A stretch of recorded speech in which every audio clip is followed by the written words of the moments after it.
سر افغان مسئلے کے اوپر امریکہ انڈیا ان پالیسیز کے اوپر ہمارا GHQ بڑا کلیدی کردار ادا کرتا ہے.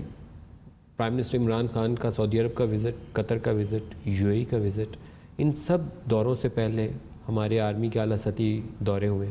امدادی پیکج بھی اس کے بعد اعلان ہوئے، اس سے پہلے اعلان نہیں ہوئے.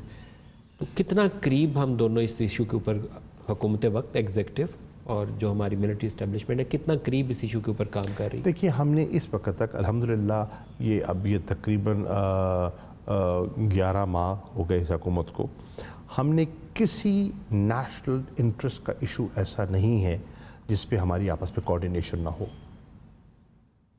Including these foreign visits. دیکھیے ایک جنگ کی صورتحال ہے. اس جنگ کی صورتحال میں ہم نے ایک ڈپلائمنٹ کی ہوئی ہے. اس ڈپلائمنٹ میں آپریشنز ہوئے ہیں، انہوں نے اپنی جانیں دی ہیں. ہمارے شہداء نے، ہمارے جو فوجی ہیں، جوان ہیں، شہید کون ہوا ہے؟ خون کس نے دیا ہے؟ ان نے دیا ہے نا. اور نیشنل سیکیورٹی ہے، انٹیلیجنس انفارمیشن ہے. جب تک ان کے ساتھ کوارڈینیشن نہیں ہوگی تو آپ صحیح حکمت عملی اپنا ہی نہیں سکتے. امریکہ نہیں اپنا سکتا.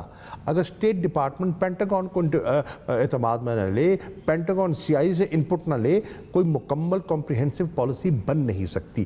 اب فرق یہ ہے ماضی کی حکومتوں میں اور اس حکومت میں فرق یہ ہے کہ ماضی کی حکومتیں جو دو گزری ہیں، 5 سال کی 2 حکومتیں گزری ہیں، ان کا وہاں اعتماد کا فقدان تھا اور اس اعتماد کے فقدان کی وجہ سے پیش رفت نہ ہو سکی.